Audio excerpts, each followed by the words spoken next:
नमस्कार साथियों, मेरा नाम है शरद सिंह और मैं आपका एक बार फिर से अपने इस प्यारे से यूट्यूब चैनल एसएस कौटिल्य में स्वागत करता हूं। जैसा कि आपने देखा होगा, आज हम शुरू करने वाले हैं प्रॉफिट एंड लॉस। तो प्रॉफिट एंड लॉस के हम कुछ बेसिक से क्वेश्चन और कुछ कॉन्सेप्ट वगैरह लेके चलेंगे। इसके पहले लेक्चर में हम लोगों ने टाइम एंड डिस्टेंस को देखा था, उसको कंप्लीट किया था। अगर आपने उसको नहीं देखा है तो नीचे लिंक दिया हुआ है डिस्क्रिप्शन में, आप उस लिंक को क्लिक करके आराम से उस वीडियो को देख सकते हैं। तो इसी के साथ हम स्टार्ट करते हैं आज प्रॉफिट एंड लॉस। तो प्रॉफिट एंड लॉस यानी कि लाभ और हानि होता क्या है, क्रय और विक्रय मूल्य, कॉस्ट प्राइस और सेलिंग प्राइस होता क्या है, और प्रतिशत लाभ प्रतिशत हानि क्या होता है, ये सब हम अभी समझेंगे इस वीडियो के माध्यम से।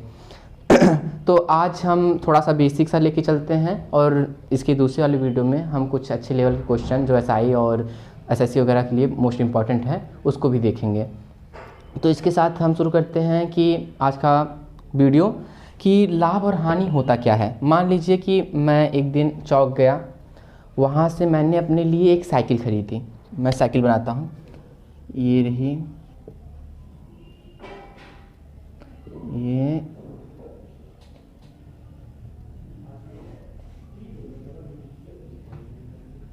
ये रही मेरी साइकिल। इस साइकिल को मैंने ख़रीदा, इस साइकिल को मैंने 4,000 रुपये में ख़रीदा। इस साइकिल को मैंने कितने रुपए में ख़रीदा? 4,000 रुपये में ख़रीदा। 4,000 रुपये में ख़रीदा, मैं बड़ा खुश था। मैं घर आया, फिर कुछ दिन ऐसे में रहा। उसके बाद मेरे पापा ने कहा, नहीं बेटा, मैं तुम्हें हीरो होंडा दिलाऊंगा। तो मेरा एग्ज़ाम अच्छा हुआ था, तो मेरे पापा कहे मुझे हीरो होंडा दिलाने के लिए। तो मैं तो खुश कि मुझे अब हीरो होंडा मिलने वाला है। अब लेकिन इस साइकिल की कोई ज़रूरत नहीं रही। अब मुझे इस साइकिल की कोई ज़रूरत रही नहीं। तो मैं सोचा कि जब इस साइकिल की मुझे कोई आवश्यकता ही नहीं है तो पड़े पड़े तो ख़राब होना है। तो इससे अच्छा मैंने सोचा कि मैं इसको बेच दूँगा। इससे मेरा ज़्यादा नुकसान भी नहीं होगा कि हाँ साइकिल ख़रीदे थे और हमने इसे बेच दिया, तो अब हीरो होंडा चलना है तो रखे रखे साइकिल वैसे ख़राब हो जाएगी। तो इससे अच्छा है हम साइकिल को बेच दें। तो मैंने एक दोस्त को अपने पटाया और उसको मैंने कहा कि भाई देखो, इस साइकिल को मैंने 4500 में ख़रीदा है। मैंने उसे झूठ बोला कि क्योंकि मैंने मुझे बताया, क्योंकि हम लोग हमेशा दाम को बढ़ा चढ़ा बताते हैं कि हमने इतने रुपए में ख़रीदा। तो मैंने उससे कहा ये 4500 में ख़रीदा, तुम अपने दोस्त हो, मैं तुम्हें 4200 में दे दूँगा, अभी तो मैंने 2 ही दिन तो हुआ ख़रीदे। तो कहा चलो ठीक है। उसने मेरी बात का भरोसा किया और उसने मुझसे ये साइकिल 4200 रुपये में ख़रीद लिया। कितने रुपये में ख़रीद लिया? 4200 में ख़रीद लिया। उसे क्या पता कि ये साइकिल मैंने 4,000 में ख़रीदा, नहीं तो 4200 में कभी नहीं खरीदता। लेकिन मैंने उसे झूठ बोला और मैंने उसको 4200 रुपये में बेच दिया। तो जिस मूल्य पे मैंने वस्तु को खरीदा, यानी मैंने साइकिल को खरीदा, उसे कहेंगे क्रय मूल्य, उसे कहेंगे क्रय मूल्य। और जिस मूल्य पे मैंने वस्तु को बेचा उसे कहेंगे विक्रय मूल्य। अब मैंने साइकिल तो 4,000 खरीदी, लेकिन उसे बेच कितने में दिया? 4200 में। इस हिसाब से मुझे टोटल मिला के मुझे फ़ायदा ही फ़ायदा हो रहा है कि मैंने 4,000 की साइकिल खरीदी और उसे 4200 में बेच दिया। यानी मुझे कुल मिलाकर मुझे लाभ हो रहा है, फ़ायदा हो रहा है। तो मुझे लाभ हो कितना रहा है? 4,000 खरीदा, 4200 का बेचा, तो मुझे लाभ होगा, जो लाभ बराबर ये 4200 में 4,000 घटा देंगे, तो 4200 माइनस ये 4,000, तो कितना आ गया? 200 रुपये। यानी मुझे 200 रुपये का फ़ायदा हुआ। और ये 4200 है क्या? ये 4200 है हमारा विक्रय मूल्य, यानी कि सेलिंग प्राइस, माइनस, और ये 4,000 क्या है हमारा? क्रय मूल्य, यानी कॉस्ट प्राइस। ये लाभ बराबर, ये मुझे जो लाभ हुआ, यानी इससे हम एक फॉर्मूला मिला कि लाभ बराबर विक्रय मूल्य माइनस क्रय मूल्य, यानी profit equal to selling price minus cost price. यानी कि अब हमें कभी भी क्वेश्चन में दे विक्रय मूल्य और क्रय मूल्य दिया हो और लाभ पूछे, तो हम आसानी से विक्रय मूल्य में से क्रय मूल्य घटा करके लाभ को निकाल सकते हैं। अगर लाभ दिया है, विक्रय मूल्य दिया है और क्रय मूल्य पूछ रहा है, तो हम आसानी से क्रय मूल्य निकाल सकते हैं। इसके साथ ये हो गया। लेकिन मान लीजिए वो दोस्त मेरे साथ गया हो साइकिल खरीदने, और साइकिल खरीदने तो 4,000 मैंने साइकिल खरीदी, वो देख लिया मुझे 4,000 साइकिल खरीदते हुए, और पापा हीरो होंडा लाए, तो मैं कहा यार भाई मुझसे खरीद दो यार 4,000 में। तो वो कहा अब 4,000 खरीद के उसको 4200 में तो बेचेंगे नहीं, तो उससे मैंने कहा 4,000 खरीद लो भाई, मैंने कल ही तो खरीदा था। तो कहा नहीं, अब तुम खरीद चुके हो यार, अब थोड़े से चले उले तुम, इसके बाद इसके साथ स्कूल भी आए हो, तो चलाए उलाए हो, मज़ा लिए हो, तो इसी वजह से हम इसको 4,000 ना खरीद कर हम इसको 3500 में खरीदेंगे, मंजूर है तो बताओ। तो मैंने कहा कि चलिए ठीक है, अब रखे रखे ख़राब हो जानी है, तो इससे अच्छा मैं इसको बेच ही दूँ। तो मैंने उसको अब 3500 में बेच दिया, 3500 रुपये में मैंने बेचा उसको। जब मैंने 3500 रुपये में बेचा, 4,000 की मैंने साइकिल खरीदी, पर मैंने बेचा इसको कितने रुपए में, 3500 रुपये में मैंने बेचा। यानी कुल मिलाकर के मुझे इसमें घाटा हो रहा है, क्योंकि अब मैं कोई 4,000 की कोई वस्तु खरीदूंगा और उसे 3500 में बेच दूंगा, यानी कुल मिला के मेरा घाटा हुआ कि नहीं, मुझे हानि हुई। तो ये हानि कितनी हुई, ये हानि हुई हमें इस 4,000 में इस 3500 को माइनस कर देंगे, तो 4,000 माइनस 3500 यानी 500 रुपये। यानी 4,000 का मैंने खरीदा और 3500 में बेच दिया, तो इस हिसाब से हमें 500 रुपये की हानि, 500 रुपये का घाटा हुआ। और ये 4,000 क्या है, हमारा क्रय मूल्य है, ये हमारा क्रय मूल्य है। और ये 3500 हमारा क्या है, ये तो विक्रय मूल्य, क्योंकि मैंने बेचा, जिस मूल्य पे हम किसी वस्तु को बेचेंगे उसे विक्रय मूल्य कहेंगे। तो ये 4,000 क्रय मूल्य और ये 3500 हमारा विक्रय मूल्य है। ये हमारा हानि आ गया, यानी कि हमें ये मिल गया इससे एक दूसरा फॉर्मूला कि जब भी हमसे हानि पूछेगा तो हम क्रय मूल्य में से विक्रय मूल्य को माइनस कर देंगे, हमें हानि का पता चल जाएगा। तो इस हिसाब से हमें दो चीज़ें हमको निकालना आ गया, लाभ और हानि। इसकी वजह से हम अगर हानि दिया है, क्रय मूल्य दिया है, तो आराम से विक्रय मूल्य निकाल सकते हैं, हानि दिया है, विक्रय मूल्य दिया है, तो क्रय मूल्य निकाल सकते हैं। तो हमने जाना क्या क्या कि क्रय मूल्य क्या होता है, विक्रय मूल्य क्या होता है, लाभ क्या होता है, हानि क्या होता है, हमने इसको जान लिया। अब इसके बाद प्रतिशत लाभ और प्रतिशत हानि, तो ये क्या होता है, तो प्रतिशत लाभ और प्रतिशत हानि क्या होता है, तो हम इसको भी बताते हैं।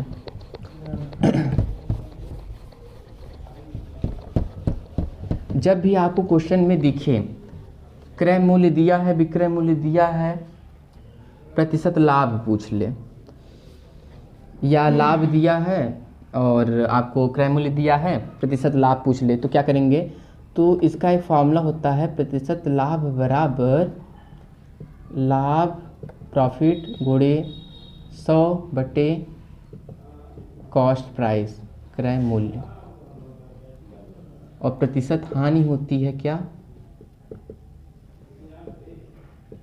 हानि गुणे 100 बटे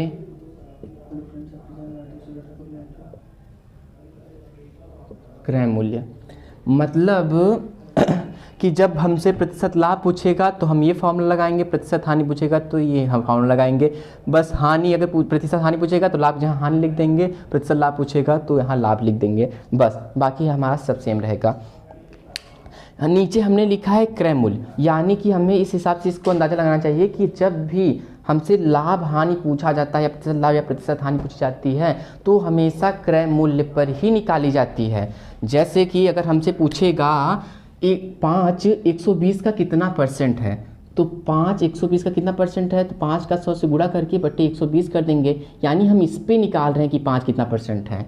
तो इस हिसाब से जब भी लाभ या हानि निकाले जाते हैं तो सदैव क्रय मूल्य पर ही निकाले जाते हैं, क्योंकि जब तक क्रय मूल्य का पता नहीं रहेगा हम किसी लाभ या हानि को नहीं निकाल सकते हैं। क्रय मूल्य, जिस मूल्य पे हम किसी वस्तु को खरीदते हैं उसी को क्रय मूल्य कहते हैं। तो ये हो गया हमारा। हम एक क्वेश्चन देख लेते हैं इस पे।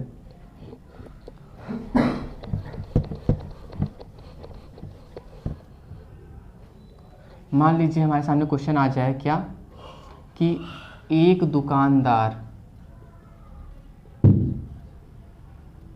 किसी वस्तु को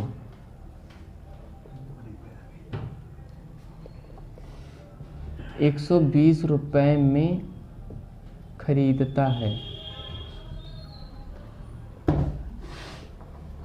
है और उसे 200 रुपये में बेच देता है,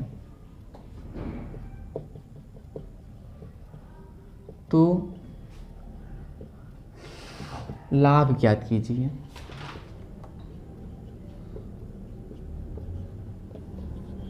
लाभ पूछ रहा है। मैंने आपको अभी बताया कि लाभ बराबर क्या होता है, विक्रय मूल्य माइनस क्रय मूल्य, selling price minus cost price.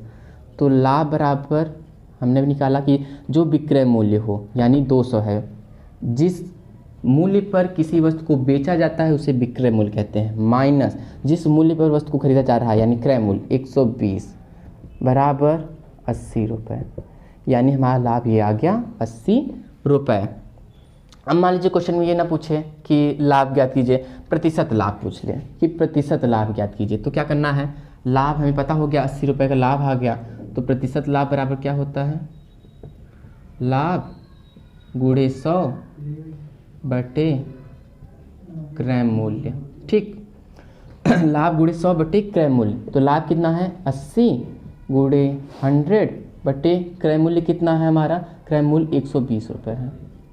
इसे काटने पीटने के बाद 2 4 8 3 200 बटे 3 यानी लगभग 6.66 इतना ही आएगा परसेंट, लगभग अप्रॉक्सीमेटली इतने परसेंट के करीब हमारा प्रतिशत लाभ आ जाएगा। यानी कि जब प्रतिशत लाभ पूछे हमें ये फॉर्मूला तुरंत लगा देना है। लेकिन एग्ज़ाम में कुछ ऐसे क्वेश्चन आते हैं कि मान लीजिए ऐसे दिए हो क्वेश्चन, कैसे,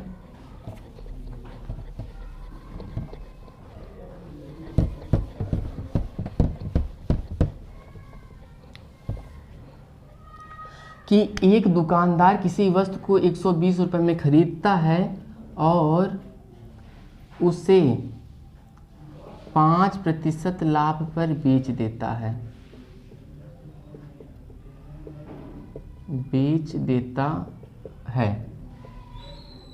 तो वस्तु को कितने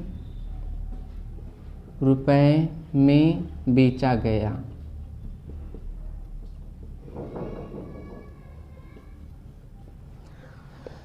मतलब कि वस्तु को मैंने खरीदा कितने 120 रुपये में, यानी हमारा क्रय मूल्य कितना आ गया, कॉस्ट प्राइस हमारा कितना आ गया 120 रुपये, और प्रतिशत लाभ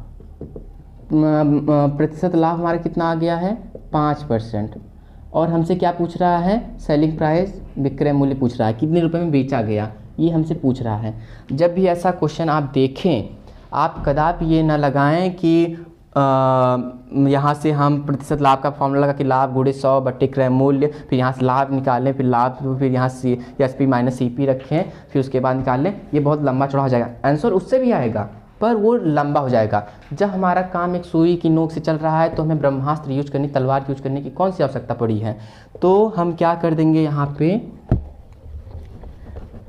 पे एक शॉर्ट ट्रिक लगाएंगे। वो शॉर्ट ट्रिक है क्या, वो शॉर्ट ट्रिक क्या है, वो है कि विक्रय मूल्य बराबर क्या है 100 प्लस प्रतिशत लाभ। ये का फॉर्मूला लगेगा जब प्रतिशत लाभ दिया हो, गुणे क्रय मूल्य यानी CP कॉस्ट प्राइस बटे 100। ये हमारा शॉर्ट ट्रिक है। ठीक, ये शॉर्ट ट्रिक है, यानी कि जब हमसे क्रय मूल्य दिया हो, प्रतिशत लाभ दिया हो और विक्रय मूल्य पूछे तो ये तुरंत शॉर्ट ट्रिक पे ये फॉर्मूला तुरंत रखना है, आपका आंसर खटाक से आ जाएगा। या विक्रय मूल्य दिया हो, प्रतिशत लाभ दिया हो, क्रय मूल्य पूछे तो भी तुरंत आ जाएगा।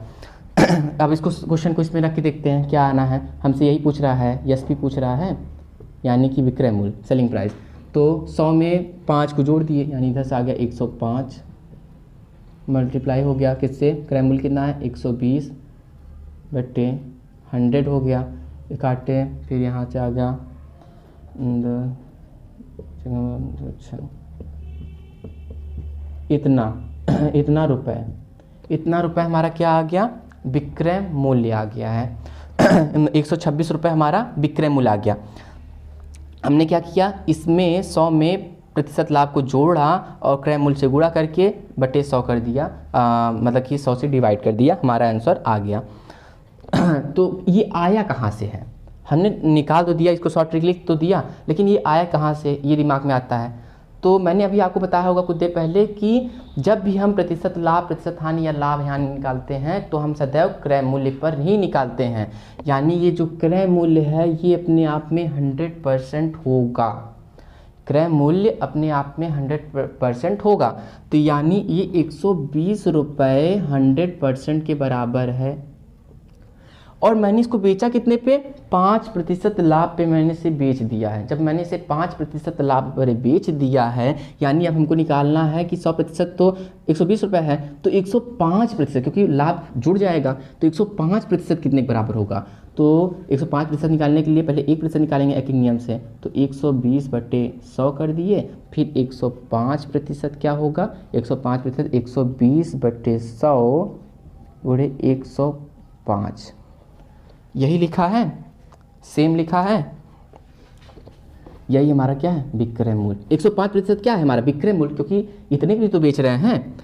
100% हमारा क्रय मूल्य है 120 रुपये, और उसमें 5% लाभ पे बेच रहे हैं, यानी ये जुड़ जाएगा, और जो बेच रहे हैं वही तो हमारा विक्रय मूल्य है, यानी ये हमारा क्या है, विक्रय मूल्य। और फिर मैंने आपको बताया कि विक्रय मूल्य जब पूछे तो आपको यही लगाना है फॉर्मूला कि 100 प्लस प्रतिशत लाभ गुणे क्रय मूल्य बटे 100 कर देना है।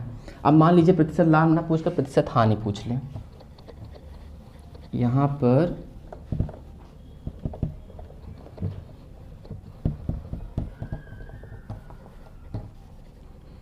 प्रतिशत लाभ ना देखकर यहाँ पे प्रतिशत हानि पूछ ले। इतने कहते कि और उससे 5% हानि पर बेचता है, यहाँ ये लिखते हैं। तो उसका विक्रय मूल्य बताइए। तो हमें क्या करना है, कुछ नहीं करना है, बस सेम हमें लिख देना है, विक्रय मूल्य बराबर 100, जहाँ प्लस है बस वहाँ माइनस कर देना है, माइनस प्रतिशत हानि जो दी हुई है, और ये गुणे क्रय मूल्य बटे 100। और कुछ छेड़छाड़ इसमें नहीं करना है, सेम टू सेम लिख देना है। जहाँ प्लस है क्योंकि लाभ हो रहा है तो जुड़ जाएगा, हानि हो रहा है माइनस हो जाएगा, बस इतना ध्यान रखना है। और सेम ट्रिक को ऐसे ही लिख लेना है।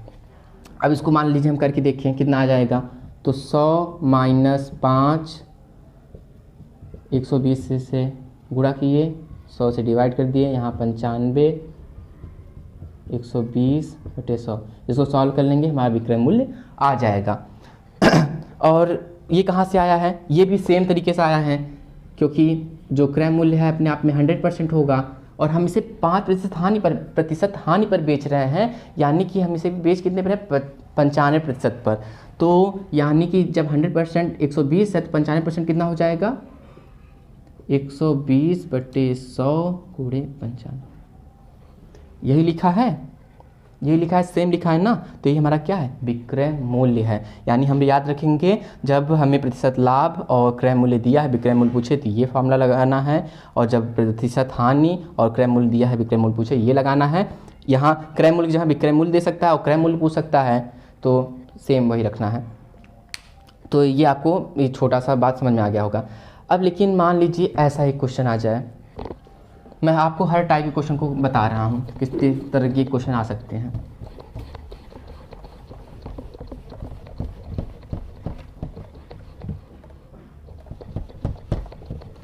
मान लीजिए आपके पास ऐसा क्वेश्चन आ जाए कि एक दुकानदार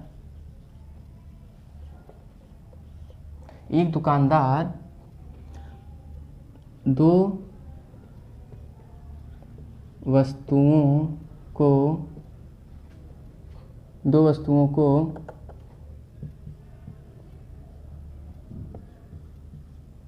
रुपए में खरीदता है और प्रत्येक को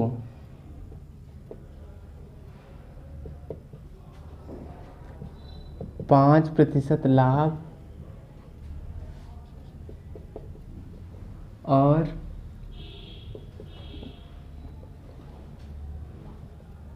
2% हानि पर बेच देता है, तो कुल लाभ अथवा हानि ज्ञात कीजिए।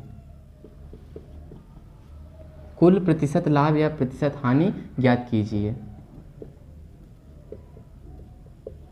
तो ऐसे क्वेश्चन को कैसे करेंगे हम? इतना बड़ा देख करके क्रय मूल्य आप धाराशाही ना होइए, या इतने बड़े उसको देख करके क्रय मूल्य को कहीं बहुत लेंदी क्वेश्चन है इसको छोड़ो हटाओ, तो ऐसा भी ना करिए। बहुत सिंपल सा क्वेश्चन है, हमें क्रय मूल्य से कोई लेना देना नहीं है, देगा ना देगा उसकी मर्जी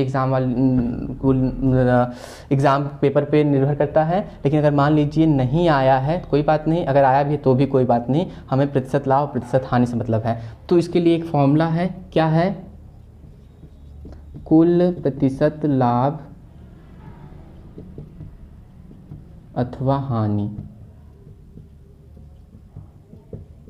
बराबर ऐसा टाइप, इसको आप नोट कर लीजिए। ये है, यहाँ ए और बी क्या है?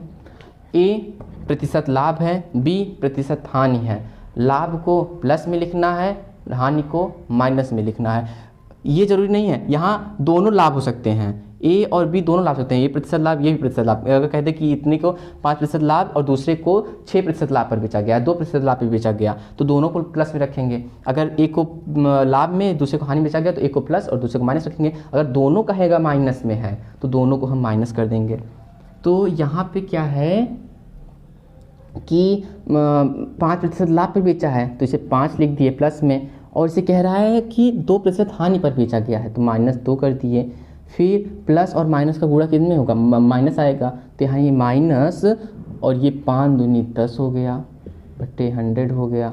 1 से 1 0 से 0 कट गया, फिर यहाँ आ गया कितना? 3 माइनस कितना आ जाएगा यहाँ पे? लगभग 0.1 आ गया। फिर इसको निकाल देंगे, यहाँ 2.9% के करीब आएगा। ये प्लस में आ रहा है, ये प्लस में आ रहा है, यानी हमारा ये लाभ होगा, इतने प्रतिशत लाभ, यानी हमें कुल 2.9% लाभ हो रहा है, प्रॉफिट हो रहा है, हमें हानि नहीं हो रही। ये हो गया।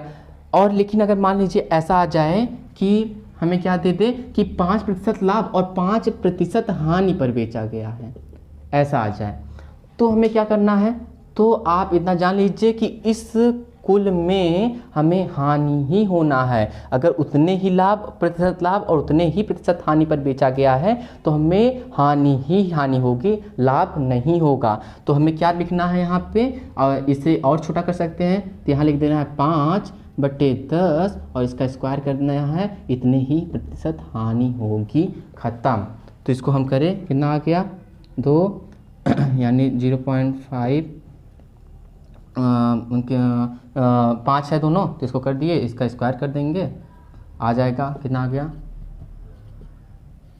इतने % हानि, ख़त्म।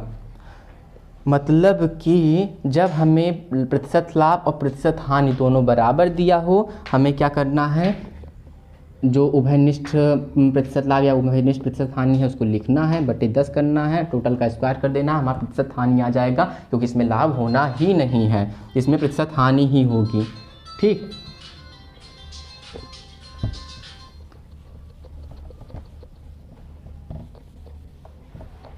क्या ये आया कहाँ से है? ये आया यहीं से है, इसी से है। कैसे? मैंने कहा कुल प्रतिशत लाभ या कुल प्रतिशत हानि क्या होगा? A + B AB बटे 100, इतना है। हमें कहा है 5% लाभ, वैसे ही वही आंसर आएगा। 5 - 5 माइनस प्लस का माइनस हो गया, 25/100 हो गया, इतना आ गया। इससे ये कैंसिल हो गया, यानी कि 0.25% माइनस में।